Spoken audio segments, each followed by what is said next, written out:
Start with the obvious and what the situation is with Manny. The obvious? Well, I mean, that's... No, he's got an MRI in the morning at 10, and we'll have hopefully some information on what we're looking at. You know, it's been a lot more positive than the way it probably looked.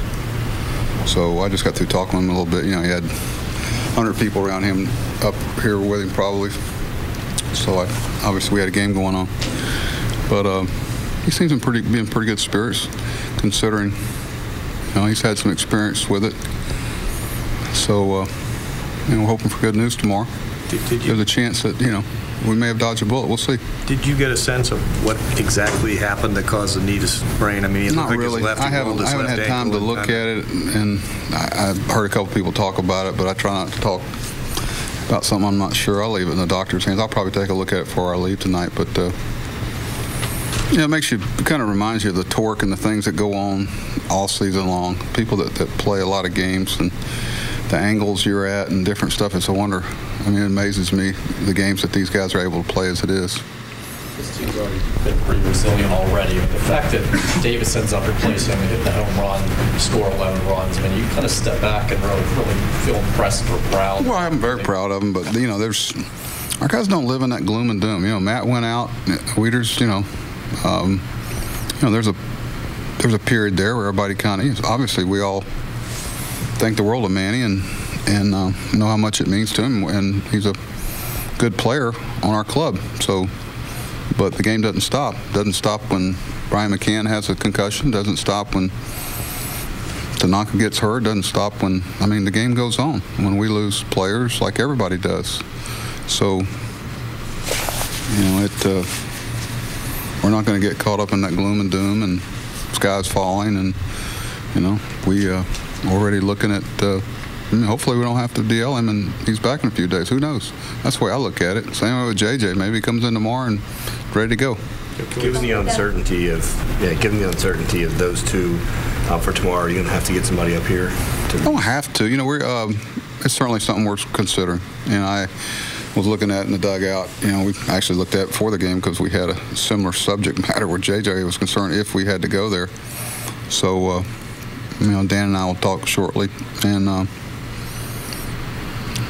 probably want to talk to Brian and RJ tonight. So we'll see where we are. Make sure if we have to bring somebody that they're ready to go too. You don't assume physically everybody's ready. So, Miguel's scheduled to pitch tomorrow. We're going to push his start back to Wednesday. His normal day was Tuesday. We're going to push him back tomorrow. If we DL somebody, we could legally get him back. How are Manny's spirits? Pardon? How are Manny's spirits?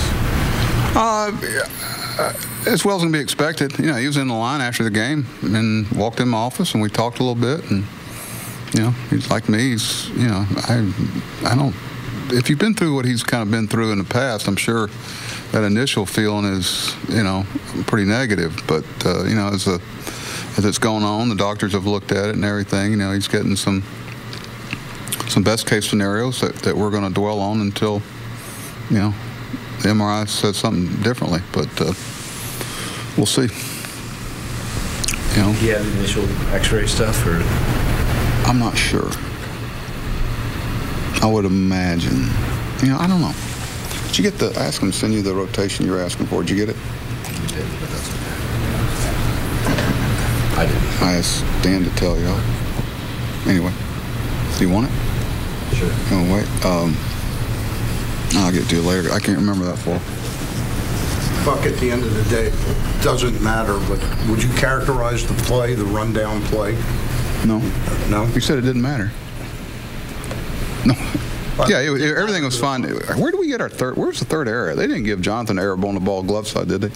No, the next inning. Come on, they didn't. They gave an error for that ball on his glove side, the ground ball. The seed line drive? We'll get that guy down here to try to catch that ball, okay, on a wet field. Really? That's scary. Everything's fine. As a runner at third with 2 outs, usually you're waiting until the ball gets in the first baseman's hand, moving back that way, and that's what happened. It's a little unexpected to see them try it with 1 out. I think might have had a missed hit and run or something. I'm not sure. Or a pitch that he couldn't put in play. But everything, we have to get a throwing lane. Our catcher has to step out because of the new rule. Caleb kind of got anchored in there with the straddle the plate, and you got to get up the first baseline and give Manny a throwing lane. That's probably he's out if we get a throwing lane for Manny to throw in. But is Pierce's throw the right throw behind the runner? He's out if we get a throwing lane and nobody asks. So, Stevie has done a great job for us at first base, and thought he handled it well. The worst thing he could have done was give the ball up to the middle infielder. Then there is no play. Buck, were you surprised with the final score, just the way the game was really close a lot earlier? Did the hitters start to see something? No, I'm surprised, yeah. It kind of, snowballed there a little bit. Chris obviously had the big blow of the night, and Adam had a big night. Adam's tackle, and I thought the 5th run he drove in was huge momentum. And then, we got Brocky threw the ball well, and Darren and Tommy to keep everybody available, hopefully for tomorrow. But with a guy like Cruz, is there, even during struggling periods, a sense of inevitability that with his track record he'll bounce out of it? No, there isn't. I mean, there's not. That's assuming that it's just too mechanical and robotic, and you have to have this many no-hit home run games before this happens by this date. It doesn't work that way. I mean, I've seen it last the rest of the year. I mean, go try to tell Chris Davis. I mean, every day, when you get to this part of the season, every day you don't know what the game and the baseball gods have in store for you. So, it reminds you how hard this is to do.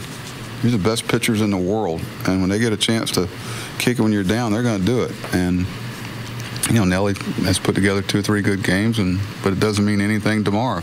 Depends on how good Green is. I just feel like he's struggling with his command. It wasn't like he was overly wild. A lot of borderline pitches. Ask Darren, and you don't want to give in there, but Bud, a lot of foul balls, and they did a good job. That's one thing they do. They grind at bats and get deep in some counts. And if you can't put them away, you're going to have a bunch of slow innings and kind of a challenging pace to the game, Dan, wasn't it? I looked up there and I said, "What inning is this?" Oh, he just got to the 5th. Wow. I tell you, the weather was a lot kinder to it than they were telling us it's going to be. We're going to believe them tomorrow and hitting the cages.